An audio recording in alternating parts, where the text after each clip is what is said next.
এই কোরআন কেউ যদি মানার সঙ্গে সঙ্গে আমার আল্লাহ বান্দার হেদায়েতের রাস্তাটা খুলে দেয়। বলুন সুবহানাল্লাহ। আল্লাহ রাব্বুল আলামিন বলেন, وَهَذَا كِتَابٌ أَنزَلْنَاهُ مُبَارَكٌ فَاتَّبِعُوهُ وَاتَّقُوا لَعَلَّكُمْ تُرْحَمُونَ।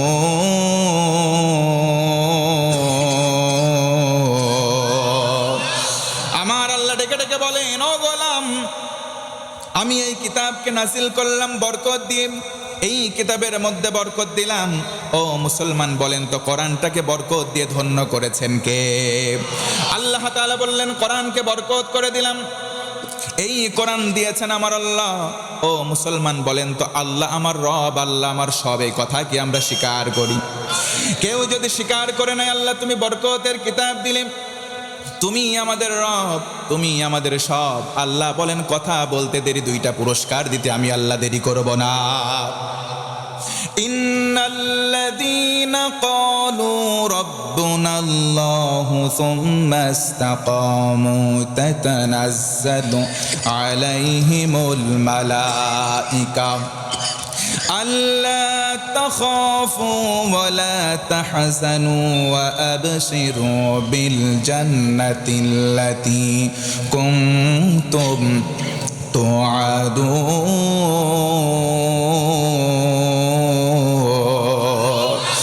আল্লাহ রাব্বুল আলামিন বলেন, ও গোলাম, কেউ যদি আমি আল্লাহরে বলে রব, আল্লাহ তুমি আমার রব, তুমি আমার সব, আল্লাহ বলেন গোলাম, সঙ্গে সঙ্গে দুইটা পুরস্কার দান করব। জোর গলায় একবার আল্লাহু আকবার। এক নম্বর পুরস্কার, বান্দা তুমি একদিন মারা যাবা। ও ভাইরা, বলেন তো আমরা একদিন মারা যাব, কোনো সন্দেহ আছে নাকি? যেই দিন আমরা মারা যাব, অন্তিম যখন লগ্ন চলে আসবে, আল্লাহ বলেন গোলাম, রহমতের ফেরেশতা তোমার দৌড়গৌড়াই পাঠাবো, কানের কাছে এসে বলবে, লা তাখাফু ওয়া লা তাহজানু, কোনো ভয় নাই, কোনো টেনশন নাই। সুবহানাল্লাহ। ওয়া আবশিরু বিল জান্নাহ, ওই জান্নাতের শুভ সংবাদ লও। আমরা যদি বলি ফেরেশতা কোন জান্নাতের সংবাদ দিলা?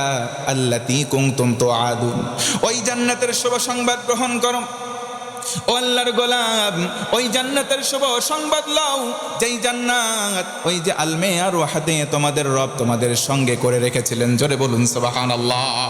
এই কোরআনুল কারীম এত সম্মানের কেন হলো? কোরআনটা মানলে তোমার জীবনটাকে বরকতময় করে দেবেন আমার আল্লাহ। জোরে কোন একবার সুবহানাল্লাহ।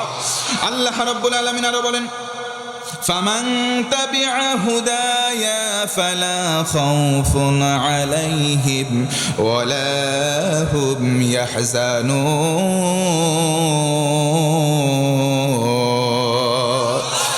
যারা এই কোরআনটাকে মেনে নেবে তাদের জন্য কোনো ভয় নাই, তাদের জন্য কোনো চিন্তা নাই। ভয় চিন্তা যিনি দূর করবেন তিনি কে? এই কোরআন দিয়ে কেউ যদি উপদেশ দেয়, যাদের মধ্যে আল্লাহর ভয় আছে তাদেরকে আল্লাহ রব্বুল আলামিন কাজটা করিয়া তাদের অন্তরটা শানিত করে দেবেন। কেমনে শানিত হবে আমার ভাইয়েরা, মনোযোগ বানান। কারো কলিজায় যদি আল্লাহর ভয় থাকে, আল্লাহ রব্বুল আলামিন বলেন, ফাযাক্কির বিল কুরআনি মান ইয়াখাফু ওয়াঈদ।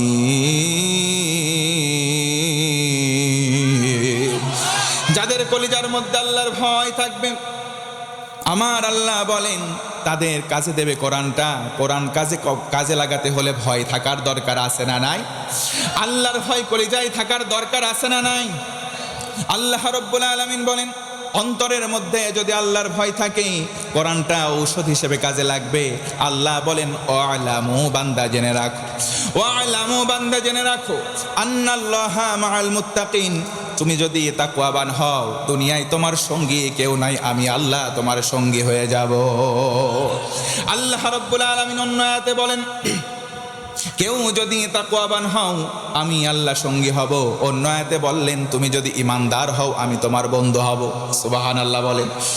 আল্লাহু ওয়ালিউল্লাযীনা আমানু ইউখরিজুহুম মিনাজ যুলুমাতি ইলান নূর। আল্লাহ তাআলা বলেন, ও গোলাম শোনো, তুমি যদি মুমিন হয়ে যাও আমি আল্লাহ তোমার ওলি হব, অভিভাবক হব, বন্ধু হব। আমরা যদি বলি আল্লাহ তুমি যদি আমাদের ওলি হও, আমরা না হয় মুমিন হলাম, আমাদের উপকার কি একটু বলে দাও। আল্লাহ তাআলা বলেন, ও আমার গোলাম, তোর কোনো টেনশন নাই। ইখরিজুহুম, আমি আল্লাহ তোরে টেনে টেনে বের করব মিনাদ-দুলুমাত, অন্ধকার থেকে, ইলান নূর, আলোর পথের দিশা দেখাবো। আল্লাহু আকবার। আল্লাহ রাব্বুল আলামিন আমাদেরকে আলোর পথের দিশা দেখাবেন। শর্ত হলো একটা, সেটার নাম হলো ঈমান। জোরে বলেন তো কি? আল্লাহ রাব্বুল আলামিন অন্য আয়াতে বলেন, মান তাবা ওয়া আমানা ওয়া আমিলা আমালান সালিহা ফাউলাইকা ইউবাদদিলুল্লাহু সাইয়্যাতিহিম হাসানাত। যে বা যাহারা ঈমান আনবে, ইমানটাকে নবায়ন করবে, আগে যদি তওবা করে নেয়, আমি আল্লাহ বললাম তাদের পেছনের সমস্ত গুনাহকে বদল করে দেব। নাকি দ্বারা সুবহানাল্লাহ।